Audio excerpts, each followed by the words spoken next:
What's up everyone? In this tutorial we're going to be showing you how to download Microsoft Authenticator app in your laptop. So make sure to stick around to the end to understand how you can do this. The first thing we'll need to do is to download LD Player. This is a lightweight emulator for Android on PC. You can find the link to this in the description down below. So we're going to come over to download LD Player 9. Now after installing the app and opening it, we will be prompted to log into our Google account. After doing that, we're going to have this interface. The next thing you're going to do is to come over to System Apps, click on it, and then go over to Play Store.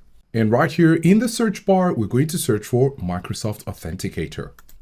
Great, as you can see, we have Microsoft Authenticator and we've clicked on it. And now we're going to go over to Install and click on Install.